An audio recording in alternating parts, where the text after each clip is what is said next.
Hello everyone, welcome to you all our Prince of English Attitudes channel that is run by Mr. Mol sir. So today I am going to teach CBSE class 10 English, the first book, that is First Flight. Chapter 1, the first part is a short poem that is written by Robert Frost. He is the poet of this poem. The poem is the title of this poem is Dust of Snow. Dust of Snow. Snow का मतलब होता है बर्फ. Dust का मतलब होता है धूल, मिट्टी, कंकड़. बट यहाँ पे आपका डस्ट का मतलब होगा टुकड़ा. तो बर्फ के कुछ टुकड़े. डस्ट ऑफ स्नो मतलब बर्फ के कुछ टुकड़े. तो ये हम लोग का पोएम है. And as we all know that in the poem we study something, the experience, the imaginations about the poet. So every poet wants to express his thoughts, feelings, emotions, ideas, experiences, imaginations by the help of the poem. So in this poem we will learn that poet का जो mood जो होता है वो कैसे बदल जाती है. तो यहाँ पे इस पोएम में 2 स्टैंजा दिया हुआ है. पोएम में स्टैंजाज होती हैं. तो इस पोएम में पहला स्टैंजा आपका ये दिया हुआ है, दूसरा स्टैंजा आपका यहाँ दिया हुआ है. As we all know that the first stanza has been arranged in 4 lines. तो फर्स्ट स्टैंजा जो यहाँ पे आपका दिया हुआ है ये 4 लाइन का स्टैंजा दिया हुआ है.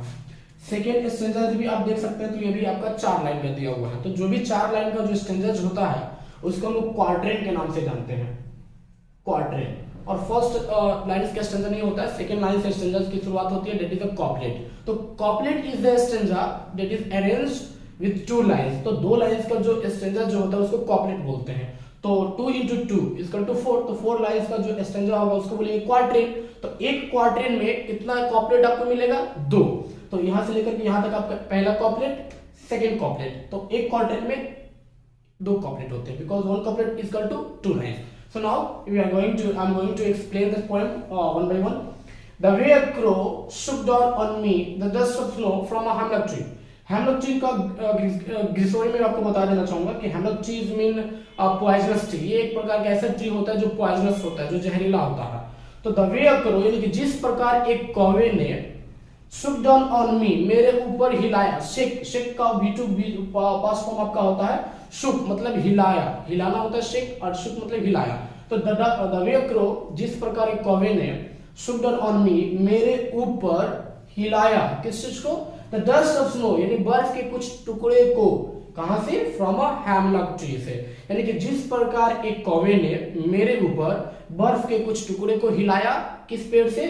हेमलॉक ट्री से. इट मींस दैट अगर आप इमेजिनेशन कर रहे हैं, अगर आप पोएट्री सेक्शन पढ़ रहे हैं, तो अगर आप इमेजिनेशन करेंगे तो जो पोएट जो है हमारे उनकी जो मनोअवस्था जो थी, मूड जो था वो बदला हुआ था और वो किसी रास्ते से गुजर रहे होते हैं. ये just was passing beside the road on the way. वो रास्ते से वो गुजर रहे थे तो बिसाइड द रोड एक पेड़ लगा हुआ था. तो उन्होंने सोचा, he thought that I have to take a rest for some time. तो वो पेड़ के नीचे जाके बैठ जाते हैं. तो जैसे ही वो पेड़ के नीचे बैठते हैं, पेड़ के छां के नीचे जैसे वो बैठते हैं तो उस पेड़ के ऊपर बहुत सारी टहनियां हुई होती रहती है. तो उस टहनियों के ऊपर एक कौवा आकर के बैठता है और उनके ऊपर डस्ट ऑफ स्नो जो थी, बर्फ के कुछ टुकड़े पेड़ के टहनियों के ऊपर लगे हुए थे, गिरे हुए थे. तो उसके ऊपर कौवा आकर के बैठता है तो अपने पैरों से उस पेड़ की टहनियों को हिलाता है जिसके ऊपर डस्ट ऑफ स्नो लगे रहते हैं. तो वो डस्ट ऑफ स्नो उनके ऊपर गिरने लगते हैं. इनके ऊपर मी यहाँ पे वर्ड यूज किया गया किसके लिए? आपका पोएट के लिए. कि जिस प्रकार एक कौवे ने डस्ट ऑफ स्नो के बर्फ के कुछ टुकड़े मेरे ऊपर गिराया हेमलॉक ट्री से. Hemlock tree means poisonous tree. मैं यहाँ पे लिख देता हूं पॉइजनस ट्री मतलब एक जहरीला पौधा जिसको बोलते हैं. तो जिस प्रकार एक कौवे ने मेरे ऊपर बर्फ के कुछ टुकड़े को, कुछ कण को मेरे ऊपर हेमलॉक ट्री से गिराया. द सेकंड स्टेंजा हम लोग पढ़ेंगे कि has given my heart a change of mood. और जैसे ही मेरे ऊपर बर्फ के कुछ टुकड़े गिरे तो वैसे ही जो मेरी हार्ट जो था, दिल जो थी, उस दिल में किसी चीज का एहसास होता है ना. किसी चीज का एहसास होता है जो आजकल के लड़कों में एहसास होता है, जो बॉन्डिंग बिटवीन द फ्रेंड्स. तो उसकी जो लव की जो एहसास जो होती है वो यहाँ पे नहीं होता है. यहाँ पे उनकी जो मनोअवस्था जो थी वो बदल जाती है. तो जैसे ही उनके ऊपर बर्फ के टुकड़े जब गिराता है वो कौवा, जब हिलाता है पेड़ की टहनियों को, तो बर्फ के कुछ टुकड़े उनके ऊपर गिरने लगते हैं. तो वैसे ही उनके हार्ट में, उनके दिल में एक चीज एहसास होती है, एक चीज की फीलिंग आती है. That is a change of mood, जो कि उनकी मूड को बदल देती है. मूड का मतलब होता है मन की अवस्था, मनोअवस्था. तो उनकी मनोअवस्था बदल देती है. हैज सेव्ड सम पार्ट, और सेव्ड मतलब होता है बचा लिया, सम पार्ट कुछ हिस्सा ऑफ अ डे, किस चीज का हिस्सा, उस दिन का कुछ हिस्सा, मतलब उस दिन का जो समय जो था वो समय उनका बच गया। आई हैड रीड, जो कि वो क्या थे, हैड यहाँ पे आपका यूज हुआ पास्ट फॉर्म को एक्सप्रेस करने के लिए। तो आई हैड रीड जो कि मैं क्या था, आई यहाँ पे यूज हो किया गया पोएट के लिए। तो यानी कि पोएट कह रहे हैं कि आई हैड रीड, मैं उस दिन क्या था, रीड था। रीड मतलब पूरी तरह से सैड था, यानी कि जैसे ही बर्फ के कुछ टुकड़े मेरे ऊपर गिराता है तो मेरी जो मन की अवस्था जो रहती है वो बदल जाती है, और जो भी उस दिन का जो समय जो था, जो बचा हुआ था, जो मैं ये सोच रहा था कि आज मैं बहुत ज्यादा रीड हूं, तो मेरा जो आज का जो पूरा दिन का जो समय है वो पूरी तरह से डिफाइन हो जाएगा, मतलब बर्बाद हो जाएगा, डिस्ट्रॉय हो जाएगा। तो उस दिन का जो पूरा जो उनका जो समय जो था वो समय उनका बच जाता है और उनका समय बच जाता है। और जैसे ही अगर वो कवर नहीं आया होता तो उनकी जो डस्ट ऑफ स्नो जो थी उनके ऊपर नहीं गिरती, और जब डस्ट ऑफ स्नो उनके ऊपर नहीं गिरती हेमलॉक ट्री से, तो उनका जो दिन का जो बचा हुआ जो समय जो था वो नहीं बच जाता है, और वो पूरी दिन उनकी रीडली में गुजर जाती, पास कर जाती। तो वो जैसे ही बर्फ कुछ टुकड़े उनके ऊपर गिरते हैं तो उनके दिल में, हार्ट में कुछ एहसास होता है, और उनकी जो मन की अवस्था जो होती है वो पूरी तरह से बदल जाती है, और बाद में वो हैप्पी फील करने लगते हैं। तो दो स्टैंजा यहाँ पे हुआ। इस स्टैंजा का मैं आपका 1 बाय 1 का राइमिंग स्कीम बता देता हूँ, राइम स्कीम। तो बच्चे क्या करते हैं, राइम स्कीम में गलती कर देते हैं, और most of the student know that rhyme scheme जो होता है ABCD तक ही होता है। No dear students, rhyme scheme आप A से लेकर के Z तक आप जा सकते हैं, A से लेकर के Z तक आप राइम स्कीम में जा सकते हैं। राइमिंग वर्ड्स होता है,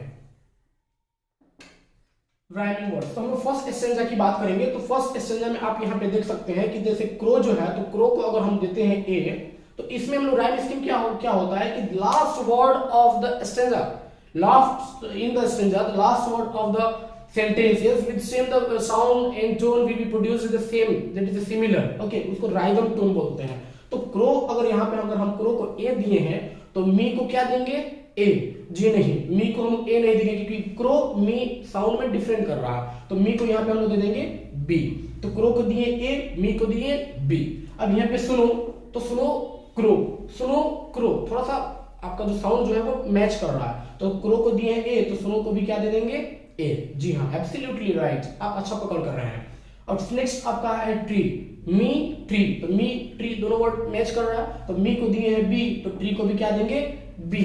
दैट्स गुड। तो फर्स्ट स्टैंजा की अगर बात करें, rhyme scheme in first stanza है ना,